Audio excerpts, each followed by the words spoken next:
মুখে অসংলগ্ন কথা, রাস্তায় রাস্তায় ঘুরছেন, কোথায় যাবেন কি করবেন কিছুই বুঝতে পারছেন না। অথচ ইনি জনপ্রিয় অভিনেত্রী। একই অবস্থা হলো তার। একসময় একের পর এক জনপ্রিয় ধারাবাহিকের গুরুত্বপূর্ণ চরিত্র, তারপর হঠাৎ করেই পাশা বদলে গেল। তাহলে কি টলিউড অভিনেতা অভিনেত্রীদের মনে রাখে না, সবাইকে সমানভাবে গুরুত্ব দেয় না? আজ এই অভিনেত্রীর এমন দশা কেন?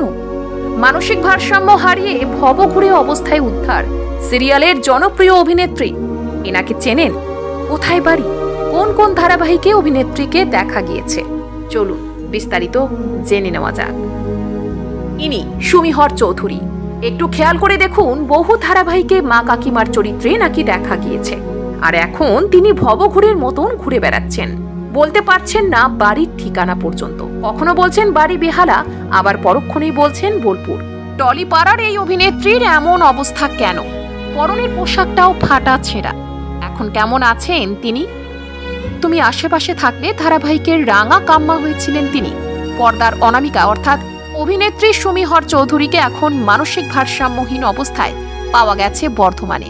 দিশাহীনভাবে রাস্তায় ঘুরে বেড়াচ্ছিলেন। স্থানীয় বাসিন্দাদের সাহায্যে তাকে পাঠানো হয়েছে মিশনারিজ অফ চ্যারিটিতে। 2025 সালের জানুয়ারি মাসেও তিনি একটি নাটকের দলে যুক্ত ছিলেন। ছোট পর্দার অভিনয়ের পাশাপাশি মঞ্চেও অভিনয় করেছেন।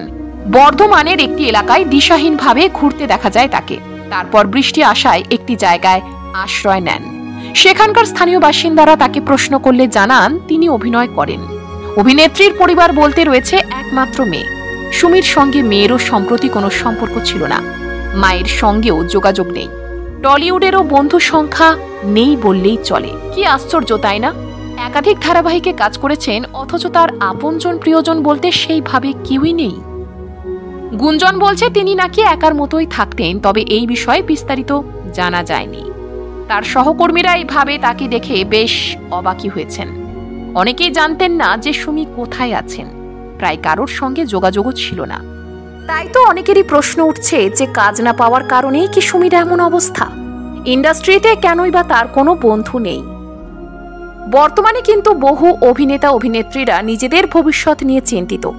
কারণ একটাই, প্রজেক্ট শেষ হবার পর নতুন প্রজেক্ট না আসা পর্যন্ত তাদের বেকার থাকতে হয়।